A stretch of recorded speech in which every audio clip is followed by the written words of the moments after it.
Hello everyone, কেমন আছো তোমরা সবাই? আশা করছি ভালো আছো। আমিও ভালো আছি। তো আজকের ভ্লগটা আমি শুরু করছি স্নান করার পর।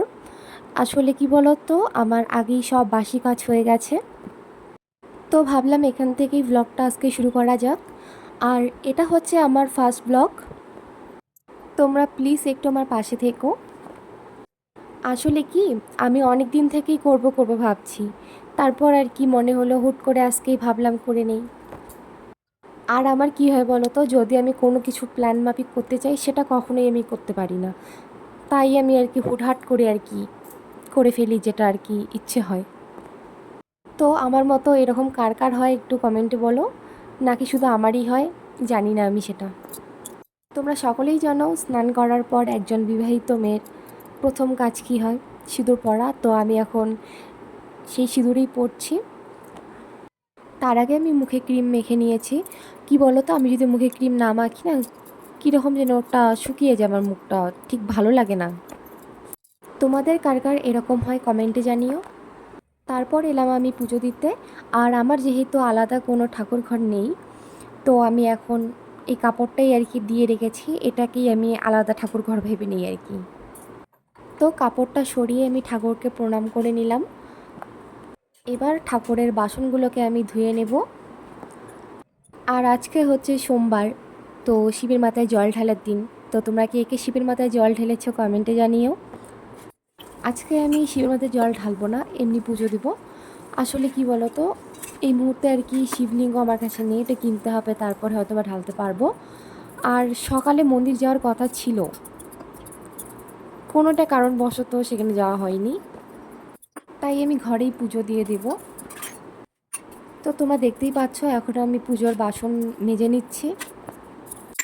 তোমরা হয়তো ভাববে যে আমি কেন রান্নাঘরের বেসিনে বাসনগুলো মাজছি পুজোর। তো বলতে গেলে কি, এটা আর কি আমাদের বাড়ি নয়, নিজের বাড়ি নয়, এটা হচ্ছে আমাদের ভাড়া বাড়ি। তো তোমরা যারা ভাড়া বাড়িতে থাকো তারা নিশ্চয়ই জানবে, আলাদা আলাদা কোনো কল বা বেসিন থাকে না, তাই না? সেই কারণেই আমি রান্নাঘরের বেসিনে আমার পুজোর বাসন মেজে নিচ্ছি। আর পুজোর বাসন মাজার আগে আমি রান্নাঘরে বেসিন এবং রান্নাঘরটা পুরো পরিষ্কার করে রেখে দিই। আর আমার না পুজোর কাজ করতে খুব ভালো লাগে। তোমাদের কার কার ভালো লাগে একটু কমেন্টে জানিও। জীবনে যত ব্যস্ততা চিন্তাই থাকুক না কেন, আমার না যখন এই ঠাকুরের সামনে আসি তখন ওসব কেন জানি না মাথা থেকে বের হয়ে যায়, একটা আলাদা শান্তি পাই। আচ্ছা, তোমাদেরও কি এরকম মনে হয়, নাকি শুধু আমারই?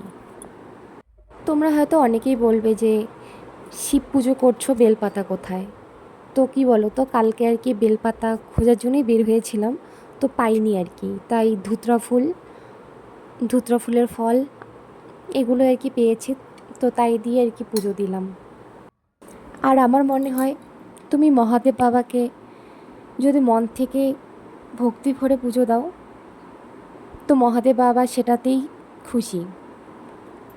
তো আমার কাছে বেলপাতা ছিল না জন্য দেইনি, যদি থাকতো তাহলে অবশ্যই দিতাম।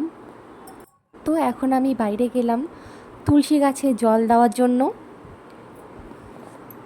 তুলসী গাছে জল দেওয়ার পর এখন আমি আর কি সূর্য প্রণাম করে নেব। তো পুজো বলতে গেলে আমার কমপ্লিট। এবার আর কি আমি রান্না বসিয়ে দেব। তো রাইস কুকারে এখন আমি চালটা বসিয়ে দেব। আজ এখানেই শেষ করছি, দেখা হচ্ছে পরের কোনো ভ্লগে। তো আমার ভিডিও তোমাদের কেমন লাগলো প্লিজ কমেন্টে জানিও, যদি ভালো লাগে প্লিজ সাবস্ক্রাইব করে পাশে থেকো।